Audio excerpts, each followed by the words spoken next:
donc, ça va me refaire comme la dernière fois, je sens. Attendez.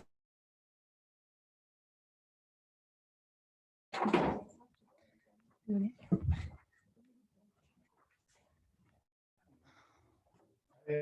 On va commencer.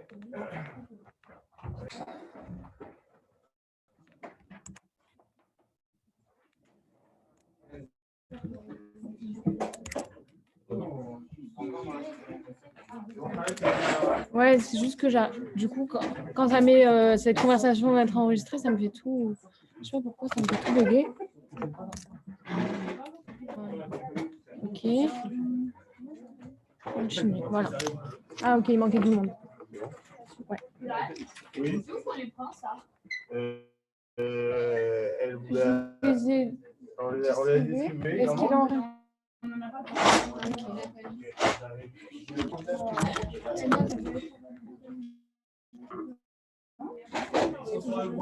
Ouais, sinon ils sont sur...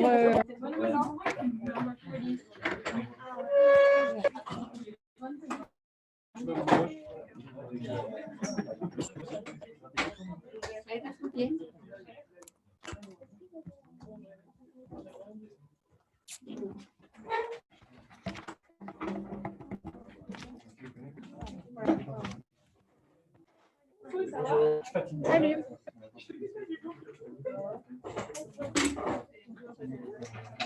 Voilà.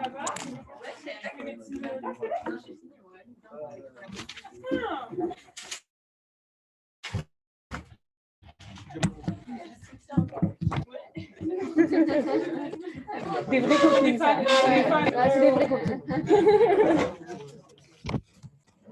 Ok. Alors, c'est le voyage. Ah, le premier rang, il est bon des cette semaine. C'est rare ça. Ok. Du coup, je vais fermer la porte.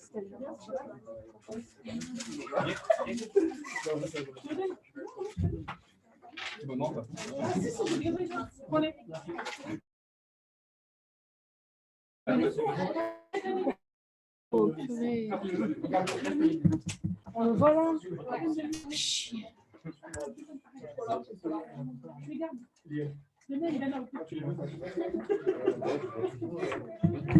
Oh.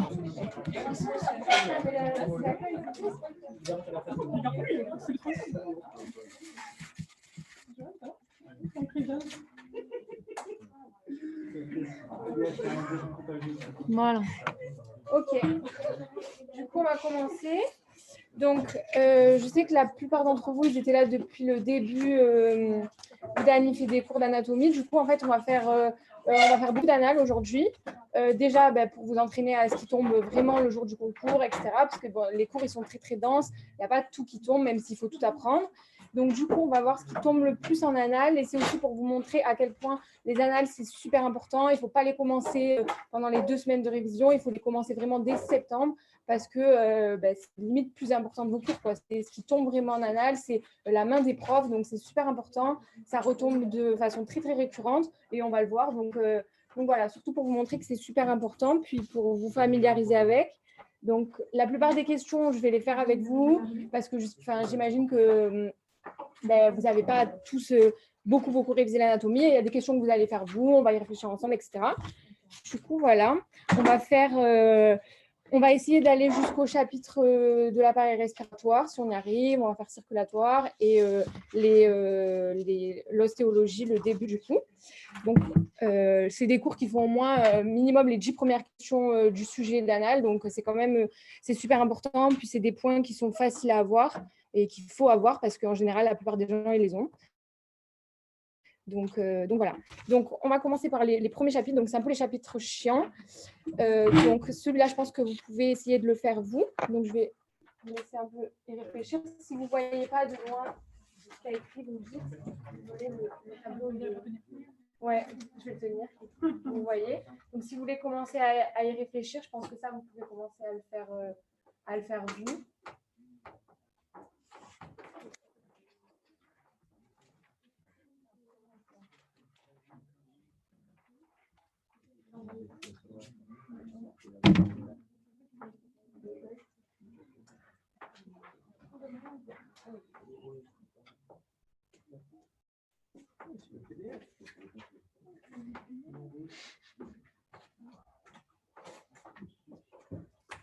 Ok, c'est bon?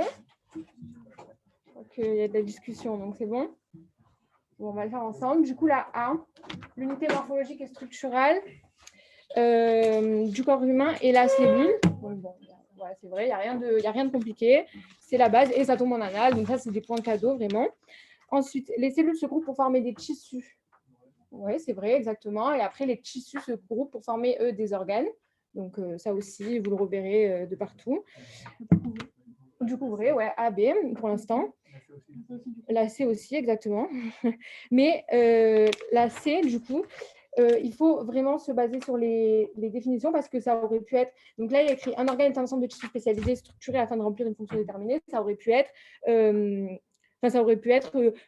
avec des tissus analogues, ça aurait pu être autre chose. Mais pour le coup, c'est ça, pour remplir une fonction déterminée. Donc, par exemple, le cœur, les tissus cardiaques, etc. Donc, un système est un ensemble d'organes ayant une structure différente. Alors ça, c'est faux. Un système, c'est un ensemble d'organes qui ont une structure analogue. Donc, par exemple, le système osseux, c'est l'ensemble de tous les os du corps. Donc, ils ont une structure analogue. Donc, la D, elle est fausse. Un système, c'est des organes qui ont une structure analogue. Donc, un appareil est un ensemble de systèmes regroupés en vue d'une même fonction. Oui, ça, c'est vrai. Exactement. Donc, c'est la définition d'un appareil. Donc, en fait, dans l'ordre, vous avez les cellules qui se groupent pour former des tissus, les tissus qui se groupent pour former des organes, et ensuite les organes, on a dit, qui sont regroupés dans un système qui a une structure analogue, et un appareil, c'est un ensemble de systèmes regroupés pour une fonction déterminée. Donc, dans l'ordre, on a les cellules, les tissus, les organes, les systèmes et les appareils. Voilà, donc c'est vraiment dans cet ordre. Bon, évidemment, on s'en fiche de l'ordre, mais il faut bien comprendre la séquence, en fait. Voilà. Hop. Donc, du coup, celle-là, elle est facile, donc vous pouvez réfléchir vous.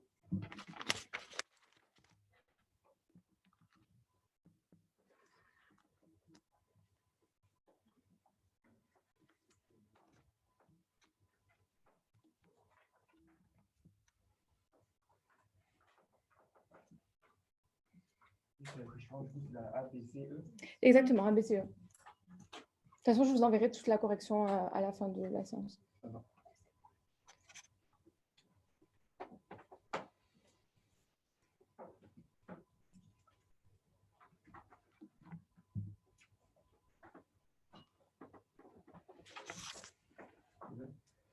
Ok.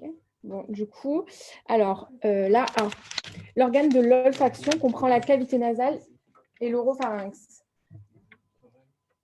Ça c'est… Ouais, qu'est-ce que vous en pensez? La vraie et la faux devant? Faux devant? Du coup, non, c'est faux. Pour le coup, ouais, j'avais raison. Parce que du coup, c'est l'oropharynx. En gros, le pharynx, il a 3 étages. Donc, le nasopharynx, l'oropharynx et le laryngopharynx, si tu veux. Donc, il y a 3 étages en fonction du coup, de ton crâne. Et du coup, l'olfaction, c'est le nez, si tu veux. Donc, l'oropharynx, ce serait plus l'organe du goût. Bon, pour le coup, ce n'est pas le cas, mais c'est plus l'organe du goût. Donc, en fait, on nous dit que l'olfaction, c'est la cavité nasale, le nez, les voies olfactives et la zone olfactive. Bon, le nez, la zone olfactive, c'est un peu pareil, mais l'oropharynx, si on devait plutôt dire quelque chose dans la zone olfactive, ce serait plutôt le nasopharynx, du coup. Donc voilà, retenir qu'il y a 3 étages dans le pharynx. Et voilà, donc la B, l'organe du tact comprend la peau et ses annexes. Ça, c'est vrai, voilà, c'est exactement ce qu'il y a écrit dans le poly. L'organe du goût, et si tu fais au niveau de la langue, bon, ça, c'est cadeau comme item, voilà. L'organe de l'audition comprend exclusivement l'oreille moyenne et l'oreille interne. Ça, c'est faux, exactement. Ouais, c'est ça. Il manque du coup la moyenne. Vu que là, il y a… Ah non, l'externe, exactement. Ouais, c'est ça, tu as raison. Il manque du coup… Voilà, faites attention exclusivement. On l'avait fait il y a 2 semaines, etc. Les pièges de exclusivement. Il faut qu'il y ait les 3 oreilles pour que l'organe de l'audition, il soit… Soit quand vous voyez un exclusivement, faites attention. Des fois, ça peut être vrai, même avec le exclusivement, mais faites attention. L'organe de la vision comprend l'œil et la formation réticulaire. Alors ça, bon, vous ne pouvez pas le savoir, mais ça, c'est faux. La formation réticulaire, c'est quelque chose qui se situe dans le tronc cérébral. Enfin, ça n'a rien à voir. De toute façon, ça, vous l'auriez répondu facilement. L'œil, c'est l'œil, l'organe de la vision, c'est l'œil, les organes annexes, donc il y a les paupières, etc., la glande lacrymale, et les voies visuelles. Voilà. Donc, c'est tout ce qu'il y a dans l'organe de la vision. Donc, c'était BC. Alors.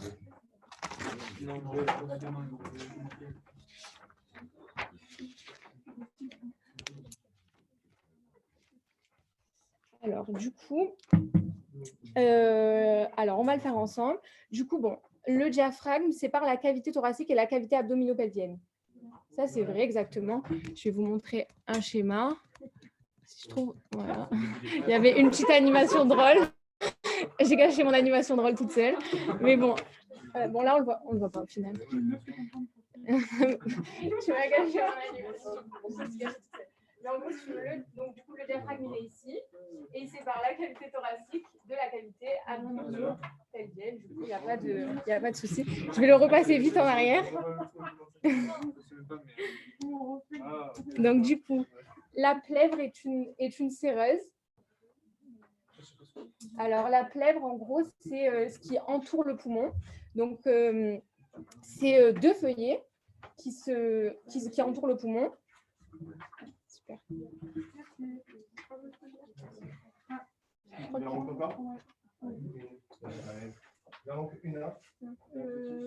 Deux, oui.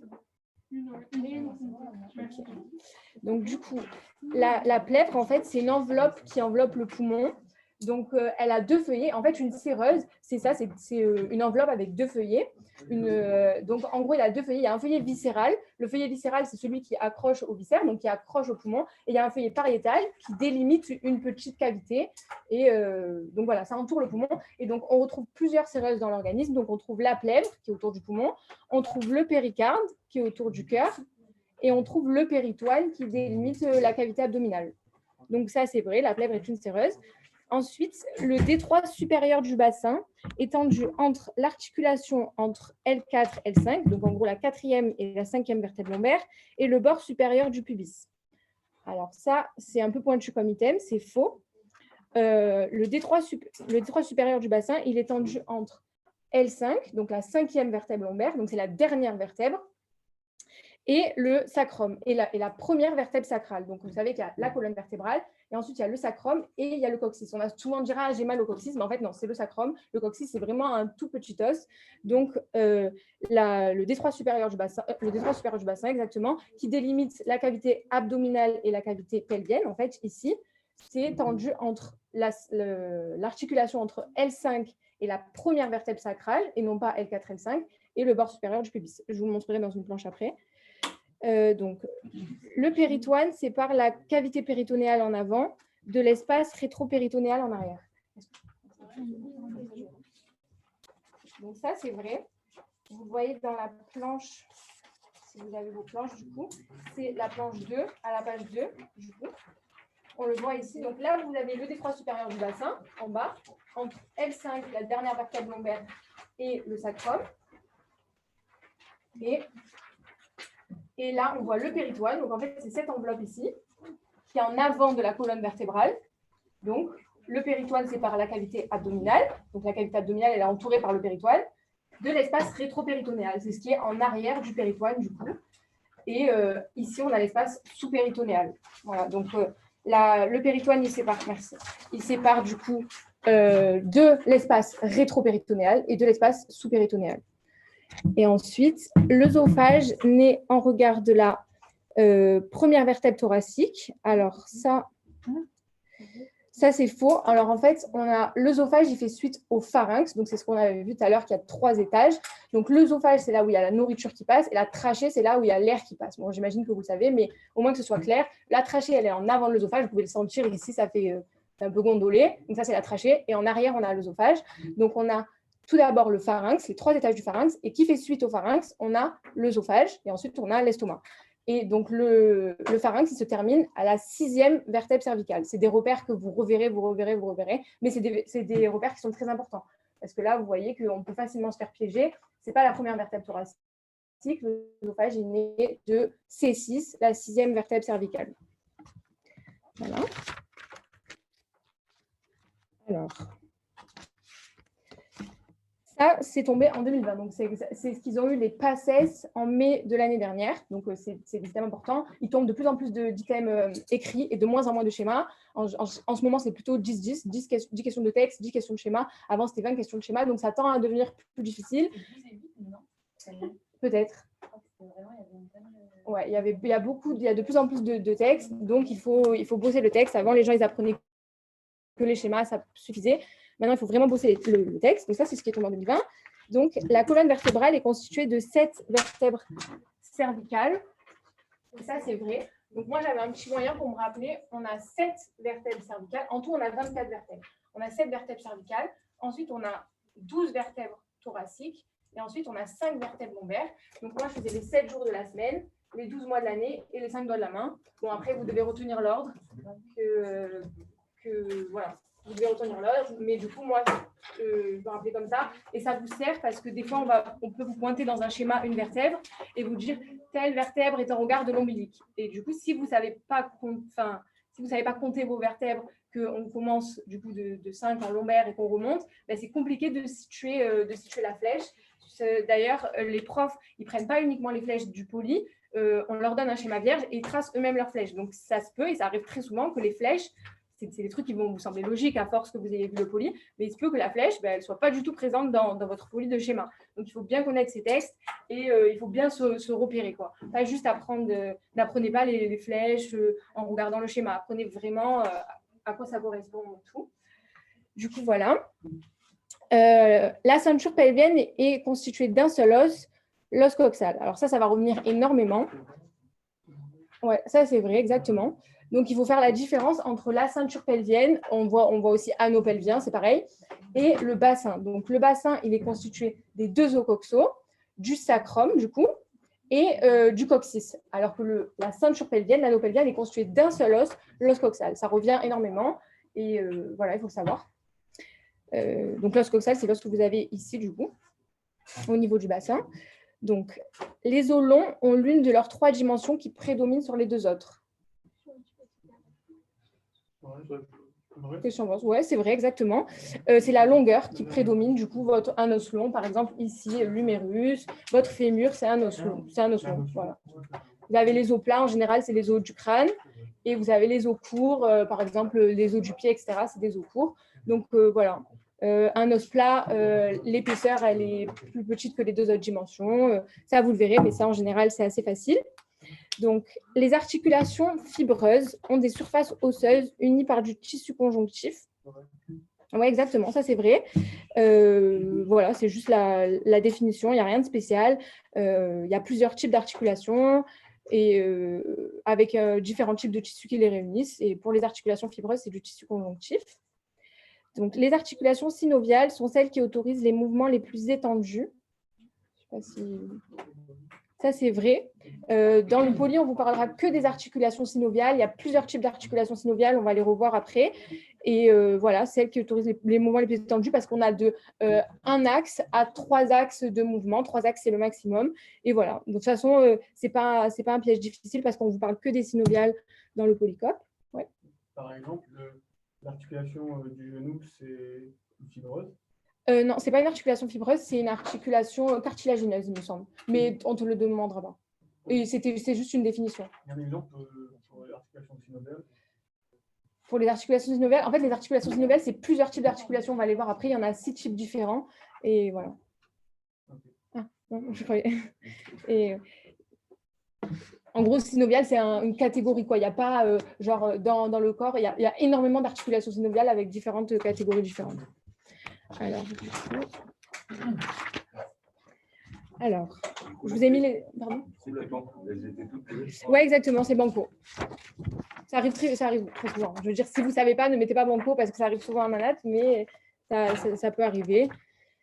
Ça peut arriver. Alors, du coup, les moyens d'union d'une articulation, là, c'est encore les articulations, une capsule... Donc, est-ce qu'il y a une capsule qui s'attache sur les surfaces articulaires ? Alors, ça, c'est un item ambigu qui est tombé. Donc ça, on pourrait croire que c'est vrai, mais c'est faux. Parce qu'en fait, dans le poli, il y a écrit que la capsule articulaire, elle s'attache au pourtour ou au voisinage des surfaces articulaires. Donc, bon, c'est vraiment pointilleux. Il n'y a pas beaucoup de gens qui avaient eu le point, j'imagine, parce que c'est vraiment pointilleux. Mais voilà, il faut bien connaître son poly, il faut bien connaître ses textes, et, enfin, le poly de texte, et, parce que c'est vrai, il n'y a pas écrit que ça s'attache sur les surfaces articulaires. Donc, on n'a pas de correction officielle chaque année. Les gens, on récupère les annales, on fait des corrections. Mais en tout cas, pour moi, ça, c'est un item qu'il faut parce que dans le poly, il y a écrit au pourtour. Il n'y a pas écrit sur la surface articulaire. Donc, l'articulation comprend une membrane fibreuse externe qui constitue une partie de la capsule. Alors, ça, c'est vrai. Donc, je vous ai mis une illustration ici. Donc, ça, c'est une capsule articulaire. On a du coup la membrane, bon, on ne voit pas très bien, mais il y a une membrane fibreuse ici, qui est en rose, et ici, il y a une membrane synoviale. Donc, il faut retenir que la membrane fibreuse, c'est la partie externe, et que la synoviale, c'est la partie interne. Et de toute façon, après, vous le verrez, qu'elle est remplie de liquide synovial. Donc, si vous vous rappelez qu'elle est remplie de liquide synovial, normalement, vous vous rappelez que du coup, la synoviale, elle est au contact du liquide, et la fibreuse, elle est comme ça. Donc, ça rentre avec le temps. Elle est constituée de ligaments capsulaires qui épaississent la partie fibreuse de la capsule articulaire. Ça, c'est vrai, exactement. Vous le voyez aussi dans le schéma. Vous voyez, bon, on ne le voit pas très bien parce que il n'y a pas de super bonne qualité. Mais vous voyez que là, du coup, en rose, on a la partie fibreuse. Et ici, ça descend. Donc, ils épaississent les ligaments capsulaires, ils épaississent la partie fibreuse de la capsule et non la partie synoviale. Vous voyez, ce qui est en vert, ben, ça reste dans la cavité synoviale. Des ligaments extracapsulaires indépendants de la capsule. Ça, c'est vrai. Les ligaments extracapsulaires, ils sont indépendants de la capsule. Il y en a différents types de ligaments. Donc, il y a les extracapsulaires, donc ceux-là qui sont indépendants de la capsule, et il y a les intracapsulaires qui sont situés dans la partie fibreuse, du coup, mais extrasynoviaux. Donc, vu qu'on a la synoviale, la fibreuse, donc ils sont dans la partie fibreuse, donc forcément, ils ne sont pas dans la cavité synoviale. Si vous avez bien vu le schéma, du coup, ils s'épaississent dans la partie rose. Donc, ils ne sont pas à l'intérieur de la cavité synoviale. Et des tendons musculaires, oui. La capsule, c'est la partie synoviale. La capsule, c'est le tout, en fait. Okay. C'est vraiment le tout. Tout ça, c'est la capsule articulaire. Et à l'intérieur, c'est la cavité synoviale, avec du liquide qui est la synovie, en fait. Okay. Qui permet de faire glisser, en fait, les articulations entre elles, parce que du coup, c'est des os, donc il ne faut pas que ça... Voilà. Voilà. Ensuite, des tendons musculaires intra-articulaires. Alors, du coup, les tendons des muscles, ils sont périarticulaires. C'est important de le savoir, du coup, ça tombe. Hein. Ils ne sont pas les tendons musculaires qui relient, du coup, le muscle à l'os. Ils ne sont pas dans l'articulation. Ils ne sont pas dans la cavité, du coup, ils sont à l'extérieur. Alors,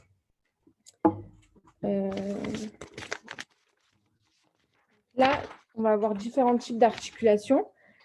Donc, l'articulation huméro-ulnaire et le siège. Alors, je vais peut-être vous faire... Voilà, on va le faire après. Comme ça, on va regarder les articulations. Donc, ça, c'est des articulations synoviales. Il y a différents types d'articulations synoviales. Donc, ici, on ne voit pas bien, mais c'est juste deux surfaces planes, l'une contre l'autre, comme ça.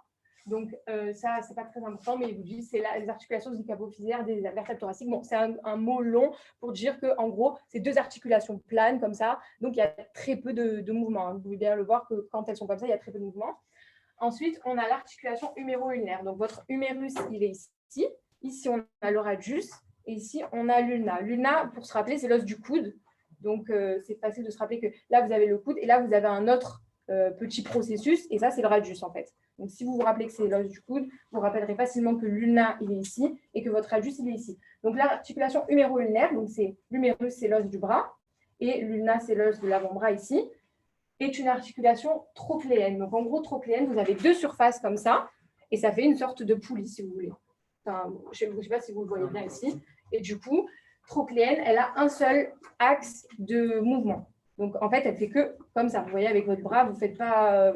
là, il n'y a que ma main qui bouge. Hein. Vous voyez, mon bras, il ne peut pas aller sur le côté. Il y a un seul axe de mouvement, c'est celui-là. Ensuite, trochoïde. Donc, il ne faut pas les confondre, mais trochléenne, ça fait penser à une trochlée, une sorte de poulie. Donc, voilà. Mais trochoïde, du coup, c'est celle-ci. C'est radio-ulnaire proximale. Donc, radio, le radius, ulnaire, proximale, c'est-à-dire celle qui est proche, la plus proche de la racine du membre. Donc, c'est celle-ci. Si vous avez dit distale, ça aurait été cette articulation-là. Je ne sais pas si vous voyez bien. Ça aurait été, donc, proximale, c'est celle-là. On dit trochoïde. Donc, vous voyez, elle fait comme ça, si vous voulez. Elle fait comme une porte. Donc, vous voyez, vous tournez comme ça. Ça, c'est l'articulation radio-ulnaire proximale. Celle-ci, c'est aussi sous forme de poulie, mais poulie verticale. Celle-là, c'est plus une poulie transversale, du coup. OK ? Vous m'arrêtez s'il y a un souci. Donc, celle-là, elle passe comme ça. Donc, elle fait une poulie comme ça. Donc, là aussi, c'est une articulation à un axe. Oui, j'ai qu'un seul axe. Je peux faire que ça avec cette articulation. Je ne peux pas aller sur le côté. Je peux pas. Celle-ci, elle fait pas comme ça. Là, c'est une autre articulation si je fais comme ça. Ensuite, on a la scapulo-humérale. Donc, scapula, c'est l'omoplate, en fait. C'est le nouveau nom pour omoplate. Il faut se familiariser avec ça. C'est ici.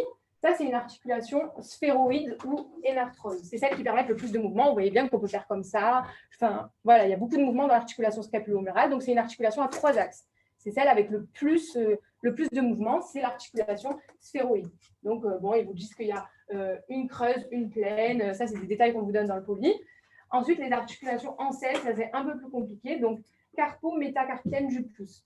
Alors, c'est un peu compliqué, on va y aller doucement. Donc, dans votre main, vous avez le carpe, c'est la partie qui est ici. Et ensuite, vous avez les métacarpes qui partent comme ça. Et ça, c'est vos phalanges. Bon, ça, vous savez. Mais du coup, l'articulation carpo-métacarpienne du pouce, c'est ici. Donc, je vous ai mis une photo pour que vous voyez pourquoi elle est en selle. Voilà, là, on le voit bien. Donc, c'est ici, en fait. Ça, c'est ici. Vous voyez, ça fait comme 2 surfaces comme ça, en fait. C'est pour ça qu'on dit en selle. Donc, voilà. Et celle-ci, elle a 2 axes.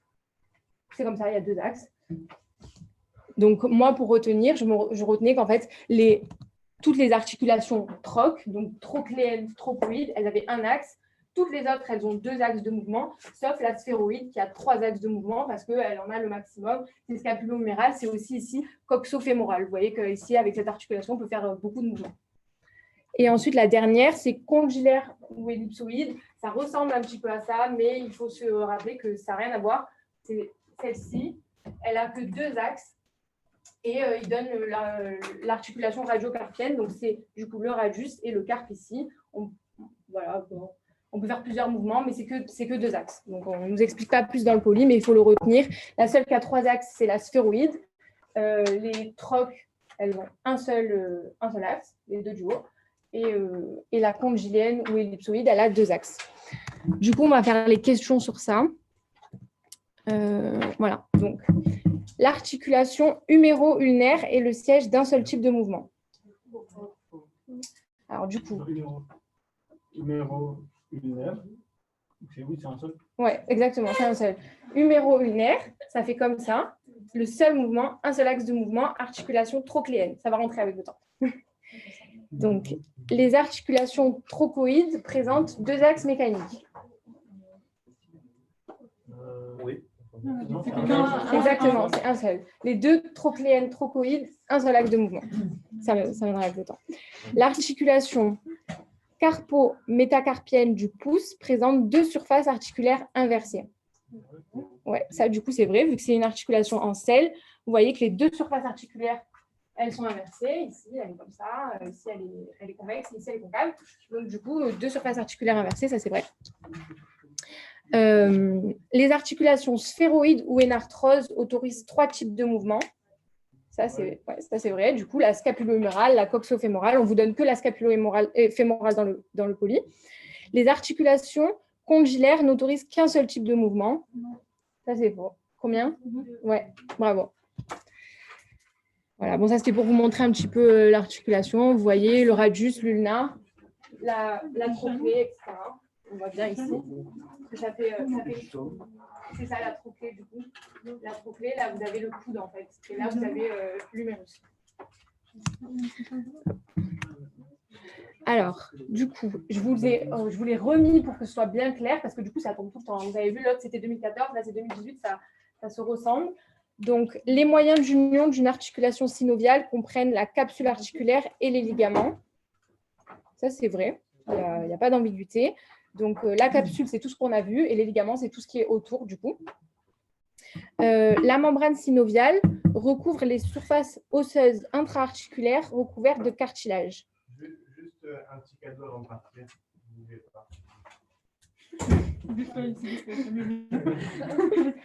Les cadeaux chez Dan.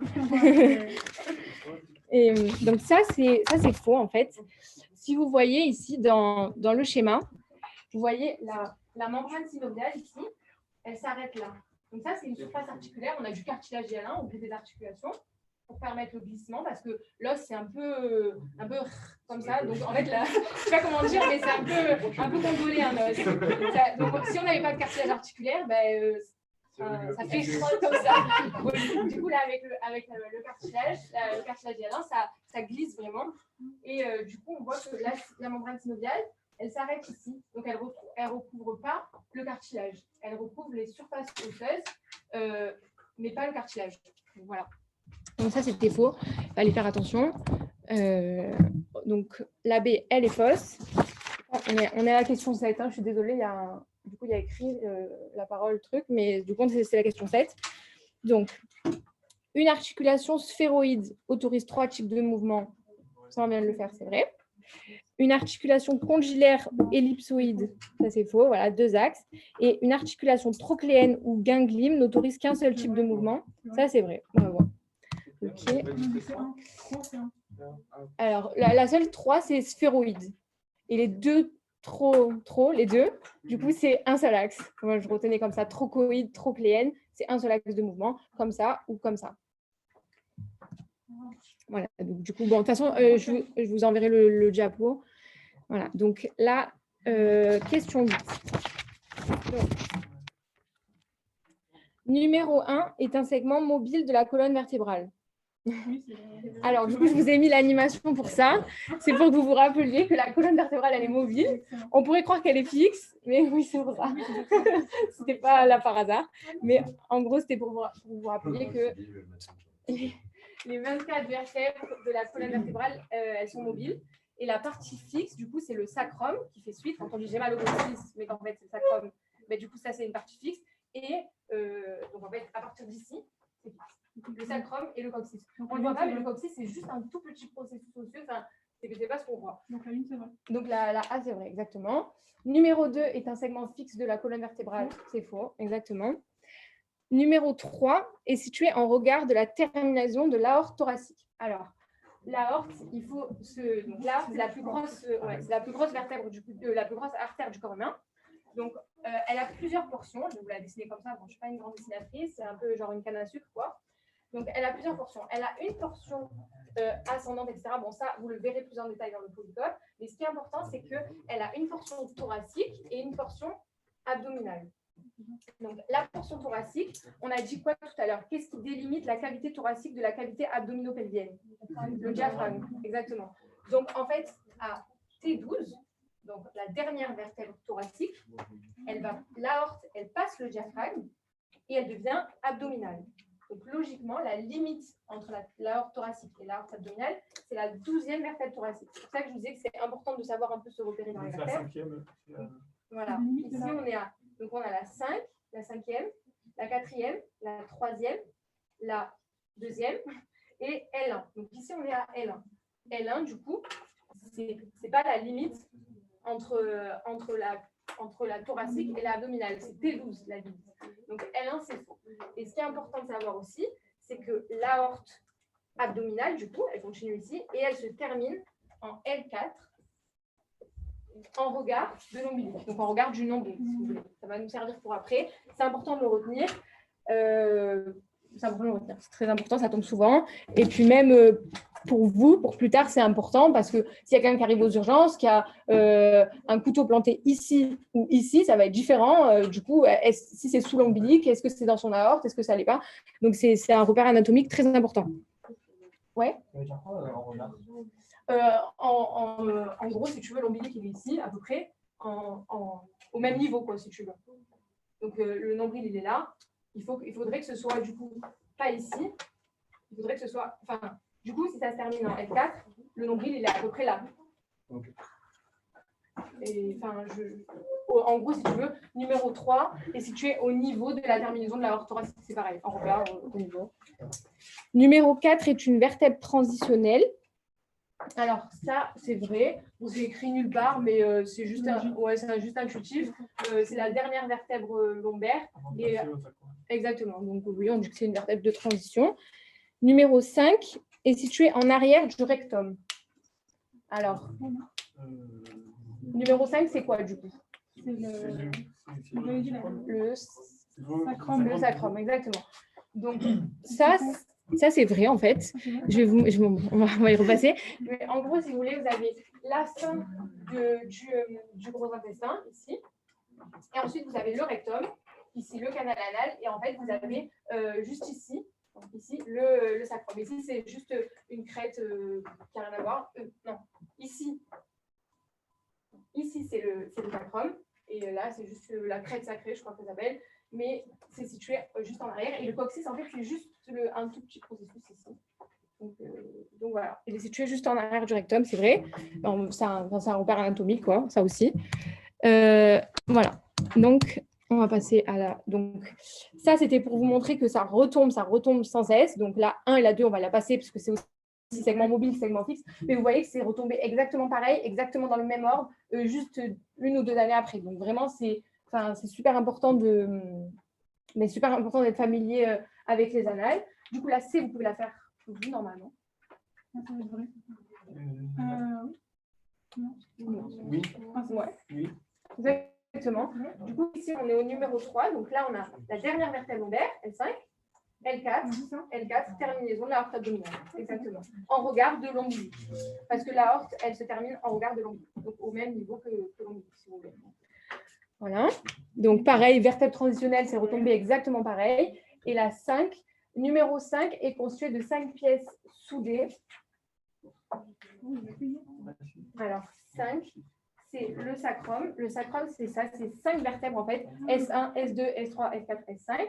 Et le coccyx aussi, c'est 4 vertèbres coccygènes, mais on ne les numérote pas parce qu'elles sont toutes petites. Et du coup, soudées, pourquoi? Parce que soudé, c'est comme fixe, c'est au contraire de mobile. Donc si vous avez dit est composé de 5 pièces mobiles, c'est beau, exactement, parce que le sacrum, c'est fixe. Voilà, donc pareil, je vous ai remis, là on ne va pas le faire, mais pour vous montrer que c'est vraiment retombé tout pareil en 2015, en 2013, en 2012, en 2011. Enfin, voilà, donc les annales, c'est très important. En fait, dès le début, c'est presque plus important que vos cours, quoi. Donc, celle-là, vous pouvez peut-être la faire vous. C'est pas très compliqué.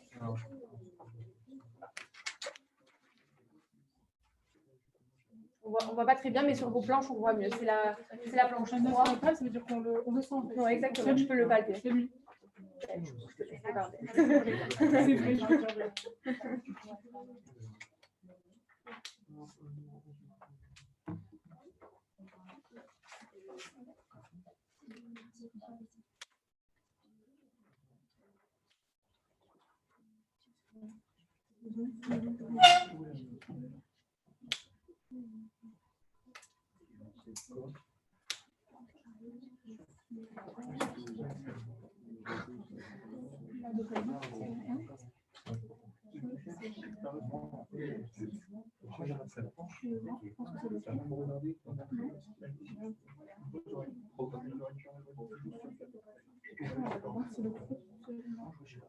C'est bon?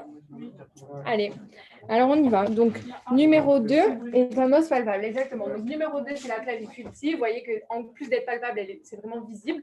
Donc, du coup, oui, c'est un os palpable. Numéro 3 est situé près du cœur. Donc, numéro 3, on ne le voit pas bien au tableau, mais normalement, sur vos planches, on voit bien. Numéro 3, c'est le sternum ici. Dans le cours sur l'appareil génital, on avait dit que le sein il est situé de part et d'autre du sternum. Donc, on avait dit en rapport, il est situé près du cœur. Donc, en fait, on va le voir après. Mais un des rapports importants antérieurs du cœur, c'est ce qu'on appelle le plastron sternocostal. Donc, c'est un mot un peu difficile pour dire la cage sternum et côte, en fait. Donc, oui, il répond directement au sternum, le cœur. Il est situé à peu près à ce niveau-là. Donc, encore la même question pour être sûr. Mais numéro 11 est une partie mobile de la colonne vertébrale, c'est vrai. Comme toute la colonne vertébrale, à part le sacrum et le coccyx. Numéro 12 participe à la formation de l'anneau pelvien. Donc, numéro 12, on est ici. Ouais, c'est ça. Numéro 12, c'est même le seul os dans la formation de l'anneau pelvien, c'est l'os coxal. Donc voilà. Et numéro 20 est le grand trochanté. Donc ça, on va le voir quand on fera l'ostéologie. Donc on est numéro 20. On est au niveau de quel os ici? Le fémur, exactement. Donc ça, c'est vrai, exactement. On a le grand trochanté. Et ici, je ne sais pas si vous voyez, sur le côté. Ouais. En fait, c'est un processus osseux qui s'appelle comme ça. C'est un mot un peu compliqué, mais c'est juste un petit processus osseux. Souvent, ils donnent un nom parce que soit il y a un muscle qui s'insère dessus, donc il faut lui donner un nom. Ouais, c'est ouais, c'est ça. Effectivement. Est-ce que je peux peut-être un item qui est marqué le numéro 12 par à la formation? Ouais. Ça pourrait sous-entendre qu'il y ait d'autres choses. Ça pourrait sous-entendre, mais moi je le mettrais sans hésiter parce que. Non, mais c'est vrai, je suis d'accord avec toi qu'on pourrait se dire, ah, mais non, mais c'est le seul, donc il faudrait qu'il marque le seul. Ouais. Mais donc, du coup, ouais, c'est vrai. Ne te prends pas trop la tête. Prends-toi un peu la tête, mais pas trop. Parce qu'après, après, on m'étouffe aussi, on se prend trop la tête. Et du coup, le petit trochanté, vous le voyez ici, vous le voyez à peine, mais sur vos schémas, on le voit. Là, il y a le grand, et là, il y a le petit trochanté qui est situé plus en arrière de l'os que le grand qui est vraiment proéminent. Donc, la planche 3, c'est pour vous montrer pareil. Et du coup, en 2017, c'est tombé exactement. C'est tombé vraiment pareil. Et du coup, de 2014 à 2017, pareil, l'os palpable, rapport antérieur du cœur. C'est vraiment, j'ai pas remis la même question. Je vous promets que c'est vraiment tombé exactement pareil. Et voilà, donc là, la seule différence, c'est que le numéro 20, ils ont dit numéro 20 et le petit trochanté. Et du coup, c'est le grand et le petit, il est juste là. Du coup, c'est vraiment tombé pareil. Il est juste là. On ne le voit pas très bien, mais peut-être sur ta planche, on le voit mieux. Il est juste ici. On va le voir mieux après, quand on va faire les planches du fémur. Mais ici, il y a le grand. Le grand, il est latéral, il est vers l'extérieur. Et le petit, il est plus vers l'intérieur, plus médial. Voilà. Donc, numéro 2, désigne l'orifice supérieur du thorax. Oui, c'est vrai, exactement. L'orifice supérieur du thorax, c'est ça. Et l'orifice inférieur du thorax, c'est plus délimité par le diaphragme. Du coup, avant qu'on arrive à la cavité pelvienne, ici, on revoit le D3 supérieur ici du bassin. Et le D3 inférieur, il est ici, vous le voyez, c'est le périnée. On l'a plus vu quand on faisait l'appareil génital, mais du coup, voilà. Ça, c'est le D3 inférieur du bassin, le D3 supérieur, le D3 inférieur de la cavité du thorax, de la cavité thoracique, et le D3 supérieur ici au niveau du sternum. Ça, voilà. Donc, numéro 3 est le médiastin. Alors, dans la cavité thoracique, il y a deux choses. Il y a le médiastin qui est vraiment situé au centre. C'est là où il y a le cœur, les gros vaisseaux, la trachée, l'œsophage et le conduit thoracique. Donc, le conduit thoracique, c'est un conduit lymphatique qui est très important, qui est situé à gauche. Et donc, tout ça, c'est présent dans le médiastin. Donc, c'est vraiment la partie médiane du thorax. Et ensuite, dans la partie latérale du thorax, donc hors du médiastin, il y a les poumons. Les poumons, on dit qu'ils sont situés latéralement dans deux fosses pleuropulmonaires. Donc, en gros, la cavité thoracique, ensuite, elle se divise en médiastin, avec le cœur, la trachée, l'œsophage, le conduit thoracique et les gros vaisseaux, le début de l'aorte et même l'aorte. Et ensuite, latéralement, donc en dehors du médiastin, c'est important, les deux fosses pleuropulmonaires avec les poumons. Donc, et ensuite, on verra qu'on distingue le médiastin antérieur du médiastin postérieur. Donc, dans le médiastin antérieur, on a le cœur, c'est important, ça tombe souvent, le cœur, le début de l'aorte, parce que l'aorte, elle part comme ça du cœur. Et ensuite, dans le médiastin postérieur, donc qu'est-ce qui va faire la limite? C'est la trachée. Donc, la trachée, en fait, ici, on voit qu'elle est superficielle, mais en fait, elle descend comme ça en arrière. Donc, à la fin de la trachée, elle est très profonde et c'est elle qui délimite le médiastin antérieur du médiastin postérieur. Et dans le médiastin postérieur, on a donc la trachée. Donc, elle délimite et elle fait partie du médiastin postérieur. On a l'œsophage et on a le conduit thoracique gauche. Et voilà. Et dans le médiastin antérieur, on a aussi un organe qui s'appelle le thymus. C'est juste un organe lymphoïde qui crée vos lymphocytes, en fait, vos cellules de l'immunité, qui se situent ici au niveau du sternum. Donc voilà. Ensuite, 4 est un muscle inspiratoire. Donc ça, je mets en rouge parce que c'est très important, vous le verrez de partout. Donc 4, qu'est-ce que c'est? C'est le diaphragme, exactement. Et c'est un muscle inspiratoire, inspirateur, c'est pareil. Et c'est le muscle inspirateur principal. Donc tous les autres muscles qu'on va vous citer, ouais, dis-moi. B, c'est vrai, exactement. Ici, c'est le. En fait, c'est pas. Ici, je crois que dans ta légende, dans ton poli, c'est écrit le thorax ou la cavité thoracique, mais comme c'est écrit dans le poli que la cavité thoracique, elle se divise comme ça avec le médiastin et les fosses, on est censé savoir que du coup, 3, c'est le médiastin. Donc, c'est vrai. A, pour l'instant, AB. La C, elle est vraie aussi. c'est un muscle inspiratoire principal et tous les autres muscles, ils sont juste accessoires dans l'inspiration. Ouais. Mais du coup, si on prend, vous avez dit que c'est la cavité thoracique. Ouais, tu l'aurais vivré aussi. Ouais. Voilà. Ensuite, 8 et l'espace rétro-péritonéal. Bon. Ouais. Alors, du coup, on a vu tout à l'heure que le péritoine, donc le péritoine, c'est la séreuse à 2 feuillets qui entoure toute la cavité abdominale. Il délimite de l'espace rétro-péritonéal ici, du sous-péritonéal, et on dit que les deux, ils sont en continuité. Donc, c'est vrai, c'est l'espace rétro-péritonéal. Et là, il y a écrit numéro 7, ouais, numéro 7, donc ici, se situe en regard de la terminaison de l'aorte. Exactement. Donc ici, on a le nombril. Bon, on ne le voit pas très bien dans mon schéma, mais dans votre schéma, normalement, on le voit bien. Ça, c'est le public. Et si on compte, on voit bien qu'on est bien au niveau de L4. Et donc, tout est bon. On est au niveau de la terminaison de l'aorte abdominale. Donc, question 13. Donc, ça, c'est une planche qui est tombée. Bah, du coup, c'est tombé en 2012 et c'est retombé à l'identique en 2019.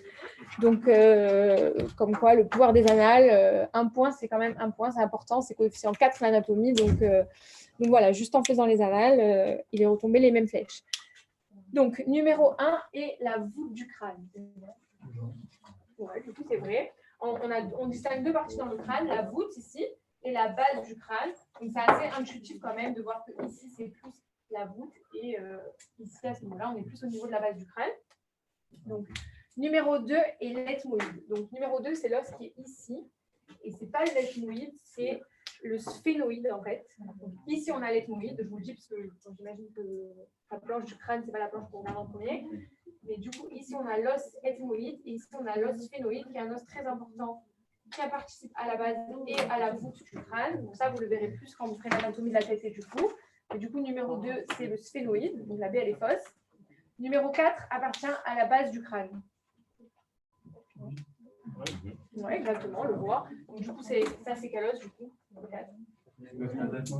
c'est l'ethmoïde. Oui, c'est ça, l'ethmoïde, exactement. C'est lui, le sphénoïde qui fait suite derrière. Et donc, du coup, on voit bien, ça fait partie de la base du crâne. Numéro 5 est l'os nasal. C'est vrai, c'est vrai, exactement. C'est vos os propres du nez ici. Après, vous avez du cartilage. Numéro 4, c'est lui. Numéro 4, ouais, en fait, tu le sentiras jamais, mais il faut faire une coupe en fait comme ça. Et l'ethmoïde, il est très profondément. Donc, il est juste en fait sous tes os nasaux. En fait. Donc, et ensuite, numéro 6 est l'oromaxillaire. Alors, numéro 6. Alors, oui, déjà, ça c'est le maxillaire, exactement. Déjà. Et en plus, on a 2 parties, en fait, si vous voulez. On a 2 parties. On a le neurocrâne. Donc, en fait, c'est simple. Le neurocrâne, c'est là où il y a plutôt le cerveau. Vous le voyez ici. Donc, toute cette partie, c'est le neurocrâne, là, qui est occupé par le cerveau, le cervelet, etc. Et ça, c'est le viscérocrâne, le splanocrâne. Splanchno, c'est pour dire, c'est un préfixe pour dire viscère, en gros. Donc, c'est là où il y a les organes, en fait. Vous voyez, ici, en gros, ici, c'est le splanocrâne et ici, c'est le neurocrâne. Voilà. Alors, 14. Là, on rentre. Je ne vous ai pas mis de questions de texte sur l'ostéologie. Je ne vous ai pas mis de questions de texte parce qu'elles sont difficiles, mais une fois qu'en août, normalement, vous serez bien familiarisé avec l'ostéologie, c'est important de les faire, les questions de texte. Mais voilà. Donc, numéro 1 fait partie de la ceinture scapulaire. Donc, numéro 1, c'est ici. Donc, ça, c'est la canicule. Ouais. Ouais, exactement, c'est vrai. Dans la ceinture scapulaire, donc dans la ceinture pelvienne, il y a un seul os, l'os coxal. Et dans la ceinture scapulaire, donc scapula pour l'omoplate, il y a l'omoplate, donc la scapula, et la clavicule. C'est les 2 os qui font partie de la ceinture scapulaire. Donc les ceintures ou anneaux, c'est très important. Vous voyez, ça tombe souvent. Et c'est retombé, du coup, si j'ai bien un A. Numéro 2 est en contact avec le squelette thoracique. Donc, numéro 2, c'est là. Oui, non? Oui, ouais, exactement. Il y avait des gens qui hésitaient à le mettre parce qu'ils disent que la scapula elle est protégée par des muscles, mais bon, on voit clairement qu'elle s'articule ici avec l'os du bras, l'humérus, donc il n'y a pas de problème à la mettre vrai pour moi. Alors, numéro 9 est le sillon du nerf ulnaire. Numéro 9, on est ici. Alors, celle-là, elle est un peu compliquée, il faut le savoir. C'est que le sillon du nerf ulnaire, donc on a dit l'ulna, il est ici, c'est l'os du coude.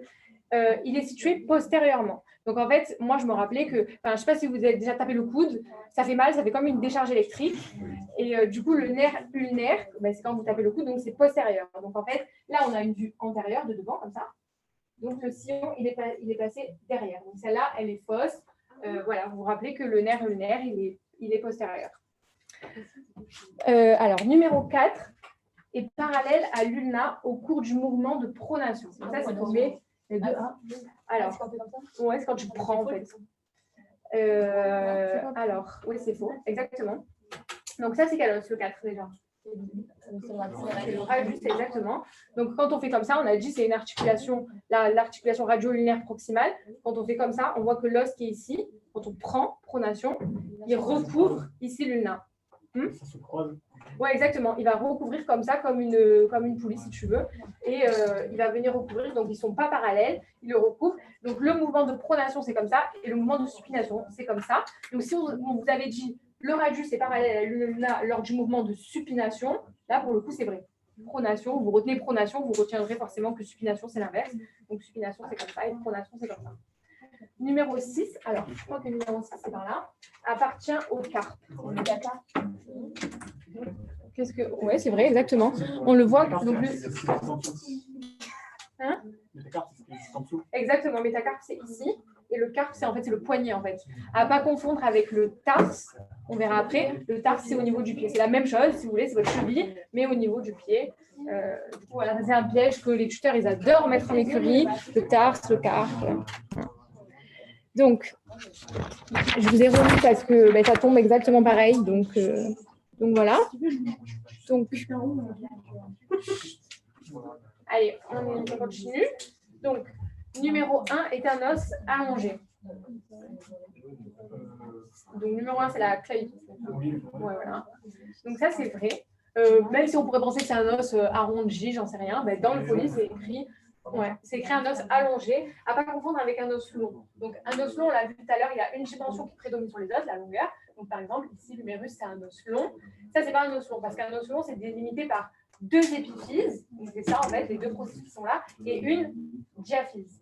Donc, ça, c'est un os long, et ça, c'est juste une caractéristique qu'il est allongé, en fait. Voilà. Donc, c'est retombé exactement pareil l'année juste après. Donc, numéro 2 est la fosse subscapulaire.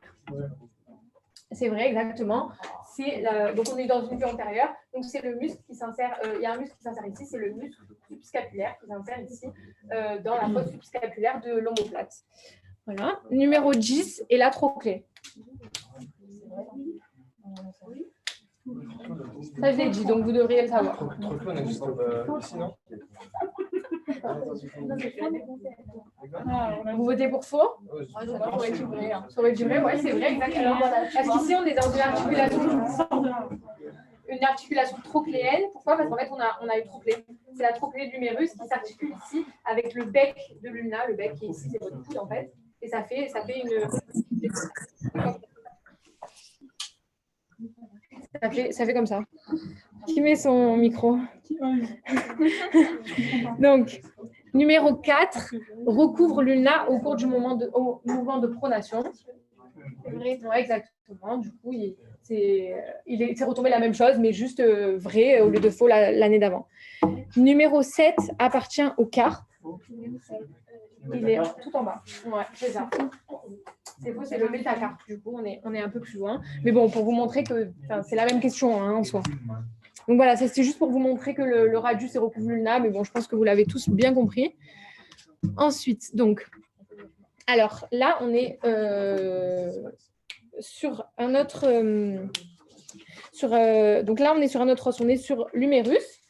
Donc, ouais, je sais qu'il y a beaucoup de prépas, genre Easy Facets, etc., qui vous mettent comme ça et qui vous disent c'est un humérus droit.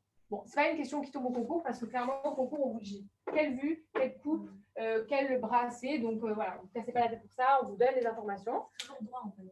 Oui, c'est ça. En général, c'est toujours droit, sauf une planche. Il y a une planche du fémur où c'est une petite gauche, mais bon, vous le verrez. Ce n'est pas très important.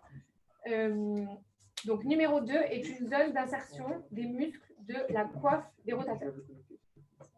Ouais. Alors ça, c'est vrai, exactement. Ici, on a le tubercule majeur. Ici, on a le tubercule mineur, différent du trochanté. Donc, c'est pas des trochantés dans l'humérus. Les trochantés, c'est dans le fémur. Donc, on a, en gros, c'est juste une zone d'insertion tendineuse et musculaire de muscles qui s'appelle la coiffe de rotateur, tout simplement, sur le tubercule majeur. Ensuite, numéro 1 est un élément osseux qui regarde en haut, en dedans et en avant.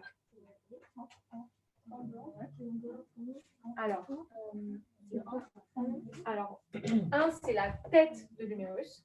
Alors, c'est faux, mais pas parce que c'est en dehors. Vous voyez que là, du coup, on est à droite.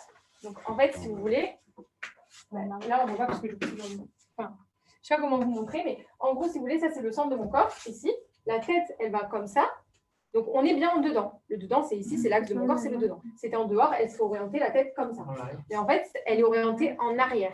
Parce qu'en fait, elle va, je vais vous remettre le schéma général, là, ici. Voilà. Vous voyez que la tête de l'humérus, elle est ici. Et elle va s'articuler avec l'omoplate. L'omoplate, il est situé en arrière. Du coup, la tête, elle doit être orientée vers l'arrière pour pouvoir s'articuler avec, ici, on appelle ça la cavité glénoïdale de la scapula. En général, il y a des cavités glénoïdales un peu partout. C'est quand il y a une articulation. Donc, elle est bien orientée en haut, on le voit, on le voyait dans la planche, bien orientée en dedans, mais elle est orientée en arrière pour pouvoir s'articuler avec l'omoplate. OK, alors, numéro 10 est l'angle d'inclinaison que forme l'axe de la tête avec l'axe de la diaphyse. On n'a pas fait assez. Ah, pardon. En fait, je l'ai dit à l'oral. Donc, numéro 3 est le tubercule majeur. Du coup, qu'est-ce que vous mettriez? Assez. Faux, exactement. Non, numéro 3 est le tubercule majeur. Oui, c'est ça, c'est faux. Parce que du coup, le tubercule majeur, on a dit c'est celui-là sur lequel s'insèrent les muscles de la coiffe de rotateur. Numéro 10, du coup, l'angle d'inclinaison que forme la tête avec l'axe de la diaphyse. Ça, vous pouvez le faire tout seul, c'est intuitif. Oui, c'est vrai, exactement. On voit l'axe de la tête ici, l'axe de la diaphyse ici. Un angle, on dit que c'est un angle de 130 degrés. C'est l'angle d'inclinaison. Il y a aussi un angle de déclinaison, vous le verrez dans le police, mais c'est celui-là qui tombe en général. Donc, numéro 6 est le col anatomique. Est-ce que quelqu'un a une idée? Alors, 6, c'est faux. En fait, normalement, le vrai, il y a deux cols en général. Vous avez le col anatomique et le col chirurgical. Le col chirurgical, c'est un col qui est pas visible, en fait. C'est le col chirurgical pour les chirurgiens. Et le col anatomique, c'est quelque chose de visible. Donc, en fait, le col anatomique, c'est la séparation entre la tête et ici les tubercules. Donc, c'est ici, en fait, le col anatomique. Et ça, c'est le col chirurgical. Donc, si vous retenez que le col anatomique, il est visible, ben, vous verrez facilement que du coup, ben, il est ici. Et on dit que le col anatomique, c'est un léger, dans l'humérus, c'est un léger rétrécissement, alors que le col du fémur, vous avez dû entendre la fracture, le col du fémur, etc. C'est un vrai col qui est beaucoup plus important. Ouais. Le col anatomique et chirurgical, c'est spécifique à l'humérus? Non, le fémur aussi, il a un col anatomique et un col chirurgical. On va le voir juste après. Alors ça, c'est le radius. Donc, numéro 11 s'articule avec l'incisure radiale de l'ulna. Donc, comme ça, sans avoir les détails, qu'est-ce que vous mettriez? Ouais, exactement. Ouais. Mais du coup, ils ont une. Ah, mais non, c'est vrai. Oui, c'est vrai, parce qu'ils ont une articulation du coup proximale ici et distale. Donc, ça, c'est vrai. Je vais vous montrer l'incisure radiale. Donc, en gros, bon, on ne voit pas très bien si ça va couper, mais si vous voulez. Non, c'est pas ça que je vais vous montrer. Là, donc, le radius, il est où?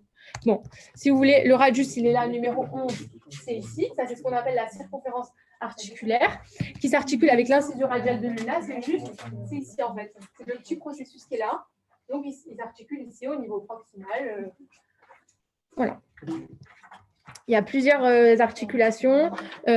Ici, dans le radius, on a une excavation comme ça qui s'appelle la fovea radiale. Donc, il ne faut pas confondre en fait, les deux articulations. La fovea radiale qui est située ici, elle s'articule avec le capitulum ici de l'humérus parce qu'il est situé juste en bas. Donc, en fait, c'est assez intuitif. Vous voyez, la trochlée, elle s'articule avec l'ulna parce que l'ulna, il est à l'intérieur. Et là, on est médial, on est vers l'axe du corps. Donc, la trochlée, elle s'articule avec l'ulna. Et le capitulum, il s'articule avec le radius. Donc, il est ici. Après, ça deviendra intuitif. Donc, Numéro 13 est le col du radius. Alors ça, c'est vrai, il n'y a pas d'indication sur anatomique, chirurgicale et tout. Vous voyez, c'est juste un col, ça sépare la tête et le corps. Donc, c'est le col. Numéro 7 est le lieu d'insertion du muscle biceps brachial. Ouais, ça, c'est vrai. Donc ça, c'est la tubérosité radiale. Donc, on a deux choses différentes. La tubérosité radiale, c'est le biceps brachial qui s'insère dessus, donc le muscle bébé. Bon, moi, c'est comme ça. Le radius, c'est le muscle bébé. Et l'ulna a une tubérosité aussi. Donc ça, c'est l'ulna. L'autre muscle, le muscle du coude. Ici, il a une autre tubérosité et lui, c'est juste le muscle biceps qui s'insère dessus. Donc, c'est important de savoir que sur le radius, c'est le biceps brachial et sur l'ulna, c'est le muscle biceps. Voilà. Numéro 6 est le bord antérieur de l'os. Donc, on est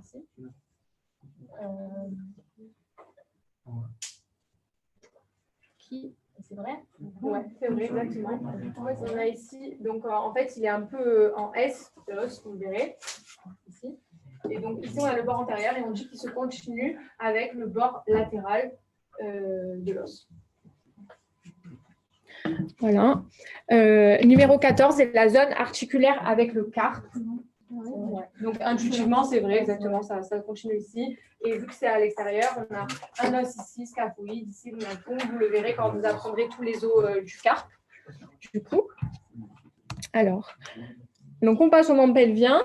Donc, quelle heure il est? Ok. Donc, numéro 1 est la face médiale de l'os coxal. Le lacet, ne la fait pas parce que c'est un, je vous expliquerai, mais c'est un peu compliqué. Donc, numéro 1 est la face médiale de l'os coxal. Donc, médial, latéral. Qu'est-ce que vous en pensez là? Là.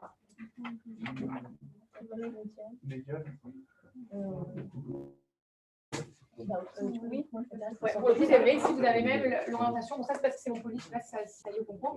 Mais en gros, vous avez la face médiale ici qui est proche de du bord, la face latérale ici. L'os coxal, il est un peu spécial comme os, donc en vue antérieure, on voit la face médiale. Donc, numéro 5 est la diaphyse du fémur. Ouais, ça c'est vrai, voilà, la diaphyse, on a les deux épiphyses et la diaphyse. Donc, lacet, c'est un peu compliqué. En fait, vous allez voir, mais le condyle du fémur ici, il est articulaire. Donc, en fait, les condyles, ils sont ici. Et ça, mais ce n'est pas le condyle médial, c'est l'épicondyle, qui a un processus osseux. Bon, vous le comprendrez avec le temps, ça viendra. Mais du coup, les condyles sont articulaires, donc ils sont ici au centre. Et ici, c'est un épicondyle, c'est les processus osseux qui sont autour des condyles. Numéro 11 est la crête tibiale. Donc, vous verrez mieux dans votre... Je dirais oui. Ouais, exactement. Du coup, c'est le tibia. Donc, c'est bien la crête tibiale, elle est palpable. Vous pouvez le sentir, ouais. Juste l'épicondyle, c'est ce qui diffère quand c'est un os long ou un os allongé? Non, en fait, si tu veux, ici, tu as deux condyles qui sont articulaires, ici avec le tibia. Okay, donc, les condyles, ils sont articulaires, alors que les épicondyles, ils sont situés autour des condyles. Tu le verras mieux dans ta planche. Mais en gros, les épicondyles, en général, c'est juste de l'os, alors que les condyles, c'est articulaire, donc c'est tout articulaire. Bon, c'est un peu compliqué, vous verrez après. Numéro 8, ça c'est une question importante qui tombe et qui retombe, et qui tombe beaucoup en écurie, on a dit ça. Mais numéro 8 participe à l'articulation du genou. Ouais, dis-moi. Ben, on dirait non. Eh ben, il faut se fier à son instinct. On le voit ici, ça ne participe pas à l'articulation du genou. Là, c'est quoi? C'est la fibula, c'est le péroné, en fait. On appelle fibulaire maintenant. On dit qu'il n'atteint pas la hauteur du plateau tibial. Donc, vraiment, il faut juste se fier au schéma. Pour le coup, il ne participe pas à l'articulation du genou parce qu'il n'atteint pas la hauteur du plateau tibial. Ok, alors ça, bon, ça, c'est bon, on l'a fait. Ça, on va passer sur ça. Parce que je veux vraiment faire au moins une question du cœur avec vous. Alors, on va voir le cycle cardiaque. Donc, le cycle cardiaque, c'est facile une fois qu'on l'a compris, mais voilà, il faut juste l'assimiler. Donc, en gros, si vous voulez, le sang qui est dans votre corps, qui alimente vos muscles, qui lui donne de l'oxygène et des nutriments, après, il lui reste quoi? Du coup, du CO2 et des produits de dégradation. Il repart vers le cœur par les deux veines caves. La veine cave inférieure pour la partie infradiaphragmatique, la plupart, et la veine cave supérieure pour la partie supradiaphragmatique. Ok, ça arrive dans l'atrium droit. Donc ici, là, c'est le cœur droit. On est au niveau de l'atrium droit. Le sang, il arrive ici. Il passe par cette valve, qui est la valve tricuspide pour le cœur droit, vous verrez après, et il passe dans le ventricule droit, donc toujours dans le cœur droit. Ensuite, ce qu'il va faire, c'est qu'il passe ici par le tronc de l'artère pulmonaire. Pourquoi? Parce que ça, c'est du sang désoxygéné, il y a du CO2 à l'intérieur. On ne peut pas le réinjecter dans le corps avec du CO2, parce que ça ne nourrirait pas vos muscles au final. Il faut qu'il y ait de l'oxygène dedans. Donc, on l'envoie au niveau du tronc de l'artère pulmonaire.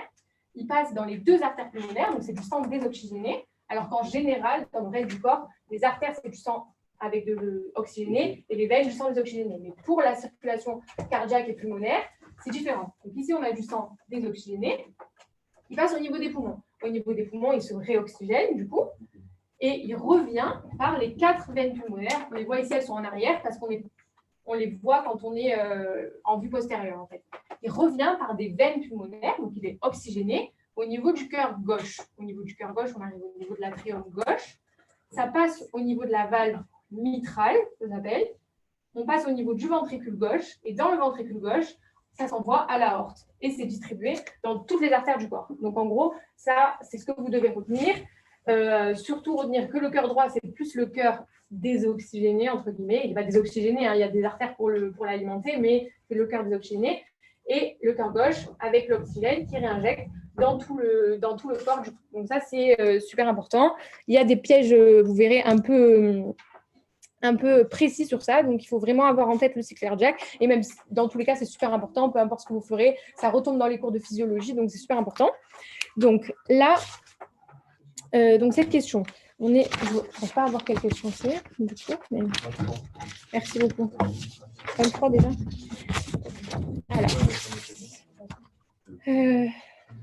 donc, la A. Donc, numéro 2 est l'artère carotide commune droite. Donc, ça, c'est faux. Vous le verrez.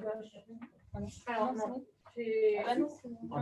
Dans tous les cas, en gros, ici, on a, voilà, c'est le tronc artériel brachiocéphalique. Donc, en fait, il faut retenir déjà que le tronc artériel brachiocéphalique, c'est le plus gros des 3 que vous aurez ici, parce qu'il pose souvent des questions sur les 3 artères qui sont situées ici. Donc, la plus grosse, c'est le tronc artériel brachiocéphalique.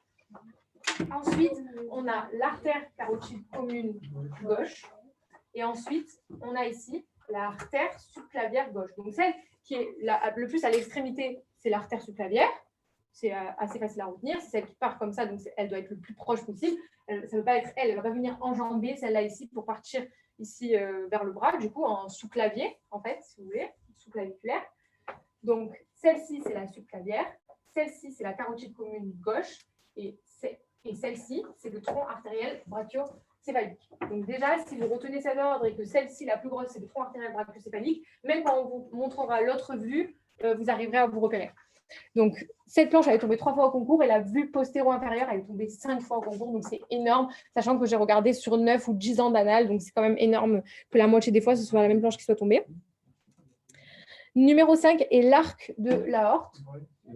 C'est vrai, exactement. Il y a plusieurs portions dans l'aorte, mais ça, c'est vrai. C'est retombé pareil en 2019. Numéro 17 est le grand axe du cœur, oblique en bas, en avant et à gauche. Ouais, exactement. Le cœur, il part comme ça. Il n'est pas totalement situé à gauche, vu qu'il est dans le médiastin, on l'a vu, c'est dans la partie médiale, mais il est orienté à gauche, comme ça, en avant, en bas et à gauche. Donc, numéro 16 est la bronche principale souche gauche. Donc, on est ici. Ouais, c'est vrai, c'est la gauche. Alors moi, je me cassais pas trop la tête à me dire ça, c'est ma gauche, donc c'est sa gauche. Juste, je savais que là, c'était mon atrium droit, mon ventricule droit, donc mon cœur droit, ici avec mes 2 veines caves, comme je vous ai expliqué. Le cœur droit, c'est le sang désoxygéné, donc les veines caves qui ramènent le sang désoxygéné au niveau du cœur. Donc forcément, ici, c'était ma bronche droite pour moi, et ici, ma bronche gauche, vu que ça pointait vers l'arrière, du coup, vers le cœur gauche. Donc, numéro 1 représente la limite entre le médiastin antérieur et le médiastin postérieur. Donc, numéro 1, c'est quoi? La trachée. La trachée, du coup.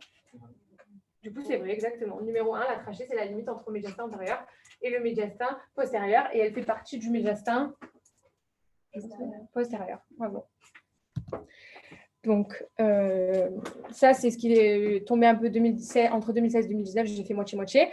Du coup, numéro 14 appartient au cœur droit. Ouais, c'est vrai, c'est l'atrium droit. Numéro 10, ici, répond au plastron sternocostal. Ouais. On l'a vu tout à l'heure, ouais, exactement, c'est vrai. C'est la face antérieure du corps. Leur flèche, elle était un peu plus près d'ici, mais bon, c'est à peu près pareil. Ça répond ici au sternum et aux côtes, parce que du coup, ça part comme ça, les côtes. Enfin, ça part plutôt en bas du sternum, ici, comme ça. Ensuite, numéro 10, c'est le ventricule gauche. C'est la C'est la E. Ah, j'ai sauté plein de Numéro 6, c'est l'artère pulmonaire gauche. Ouais, c'est vrai, exactement. Pareil, je me repérais par rapport à la branche gauche, etc. Donc, c'est l'artère pulmonaire gauche qui donne le sang désoxygéné au poumon gauche, du coup. Numéro 7, c'est le tronc de l'artère pulmonaire. Ouais, c'est vrai. Et du coup, numéro 10, c'est le ventricule gauche. C'est le ventricule droit, exactement. Le ventricule gauche, il est derrière, on le verra sur notre planche. Et j'ai rajouté une F, du coup. Numéro 8 est l'auricule droite. C'est l'auricule gauche. C'est l'auricule gauche, exactement. Vraiment, c'est assez facile à se départager, à se repérer. Du coup, super. Donc, c'est cette planche qui est tombée 5 fois, donc c'est quand même assez énorme. Sachant que cette question, elle est tombée 4 fois exactement le même item. C'est vraiment des points cadeaux. Donc, numéro 10 draine notamment le sang d'une grande partie des parois du tronc. Alors, ça, c'est un peu difficile, mais du coup, 10, c'est ça. Donc, 10, c'est quoi? C'est la veine cave supérieure. Elle draine quoi en général? Ouais, supradiaphragmatique, donc ça comprend les parois du tronc. Il y a plein d'autres choses. Hein. Du coup, ils disent que ça comprend tout ce qui est supradiaphragmatique à l'exclusion du cœur. Donc, la veine cave supérieure, elle ne draine pas le cœur, mais elle draine tout ce qui est au-dessus du diaphragme, dont les parois du tronc, etc. Donc, numéro 15 prend naissance au contact de la 5e vertèbre lombaire. Alors, numéro 15, c'est quoi? C'est le veine cave inférieure. Veine cave inférieure. Donc, l'aorte, elle s'arrête à quel niveau? L4. Et si vous voulez, du coup, dans les veines, c'est dans l'autre sens. Parce que les veines, elles prennent naissance au niveau des organes et elles reviennent au cœur, alors que les artères, elles partent au niveau des organes du cœur. Donc, elle prend naissance au niveau de L5, c'est vrai. Donc, il faut se rappeler que la veine cave inférieure, elle prend naissance au niveau de la 5e vertèbre lombaire et l'aorte, elle s'arrête au niveau de la 4e vertèbre lombaire. Ça, c'est plutôt des pièges d'écurie, on ne s'aidera pas sur ces petits détails au concours, mais il faut quand même se rappeler qu'il y a deux sens différents. Quoi. Ça part dans deux sens, les veines et les artères. Les artères partent du cœur, les veines arrivent au cœur. Et aussi les termes, quand on dit irique, c'est vraiment pas une artère. Ouais, et drainer, c'est une veine. Je crois pas que ça tombe au concours. Non, ça tombera pas, mais c'est bien pour votre. Enfin, ça tombera pas, ça peut tomber. Hein, je sais pas. Ouais, mais c'est vrai que les tuteurs, ils aiment bien ça, les questions comme ça. Drainer, c'est une veine qui draine, vu qu'elle repart en fait. Donc elle draine, elle récupère. Et irriguer, du coup, c'est pour une artère. Numéro 5, reçoit le sang du poumon gauche. C'est faux. Il l'envoie. Exactement. Super. Du coup, ça, c'était une question un peu piège, mais ouais. Et du coup, numéro 5, c'est quoi? Numéro 5, c'est l'artère pulmonaire gauche. Ouais, gauche, exactement. Du coup, quand on est dans une vue postérieure, vous n'avez pas à vous casser la tête. Du coup, on est vraiment dans ce sens. Du coup, là, c'est ma gauche, donc c'est la gauche, vu qu'on est dans une vue postérieure, quoi. Et ensuite, numéro 13 est en rapport avec l'œsophage. Donc ça, c'est une question qui est tombée 4 fois. Donc numéro 13, qu'est-ce que c'est déjà?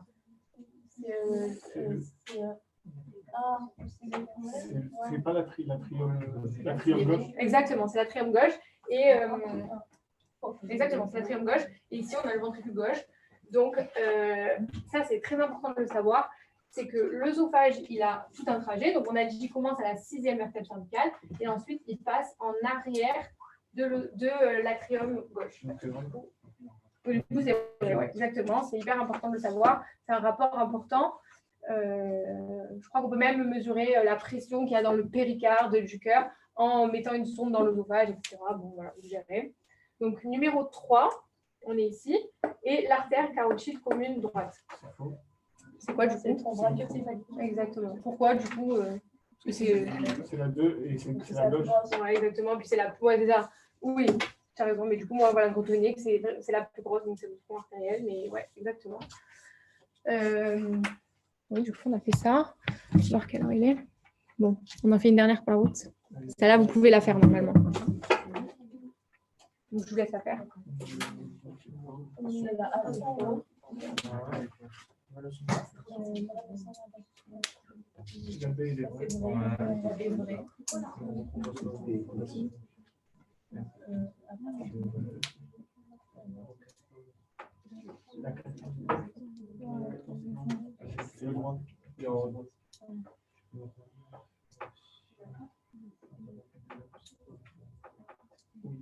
La E n'est pas. Ça, je sais pas. La C, la F, je peux pas dire. Ouais, la C, la F, c'est plus dur à faire. Donc, du coup, la A. La A est La A, elle est fausse. La B, elle est vraie. C'est quoi, du coup, le numéro 2? c'est l'artère carotide gauche. L'artère carotide comme gauche, bravo. Numéro 10, bon, on l'a fait. Donc, ça est vrai, la B. Alors, C, on a dit tout à l'heure, le conduit thoracique, c'est un conduit qui se situe à gauche et qui est un conduit lymphatique. Alors, ce qu'il faut savoir, c'est que le système lymphatique, il est branché en dérivation sur le système veineux et pas sur le système artériel. Donc, quoi qu'il arrive, là, on nous montrait, numéro 3, on nous disait, donc en gros, branché, donc reçoit, c'est le tronc artériel brachiocéphalique qui reçoit ça. C'est un tronc artériel, donc dans tous les cas, il n'y a pas de système lymphatique qui est branché dessus. Les lymphatiques, tout ce qu'on dit, les ganglions lymphatiques, etc., c'est branché sur le système veineux. Donc, dans tous les cas, vous avez à savoir que du coup, le conduit thoracique il se draine vers le confluent veineux jugulo-subclavier, donc entre la jugulaire et la subclavier, et l'artère et la veine subclavière, du coup, mais surtout, retenir que le conduit thoracique, c'est un conduit lymphatique, donc c'est branché sur le système veineux. Du coup, la 14. Non, c'est la 13 qui est en rapport. Oui, exactement. Ça, c'est quoi, du coup? C'est la droit. Exactement. Donc, rien à voir avec... ça passe à côté, mais c'est pas ça. La E. La E, moi, je dis que c'est faux. Pourquoi? Non, je n'aurais pas dit inférieur. La E, c'est une vraie libre. Alors, en fait, vu qu'on est dans une vue postéro-inférieure, en fait, si tu veux, on regarde le cœur un peu comme ça. Du coup, c'est vrai. Ici, tu as tes deux ventricules vus de dessous, si tu veux, et tu as le sillon intraventriculaire.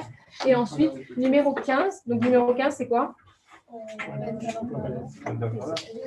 24 inférieur. Alors, ça, je ne l'ai pas dit, mais oui, c'est vrai. Le foie, en fait, il a une partie comme ça postérieurement, où il y a la veine cave inférieure qui va passer derrière. Pardon?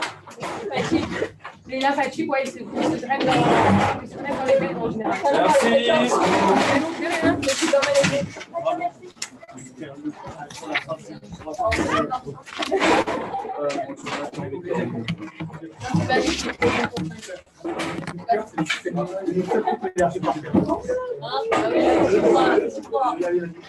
Est-ce qu'il y a des questions sur le Zoom?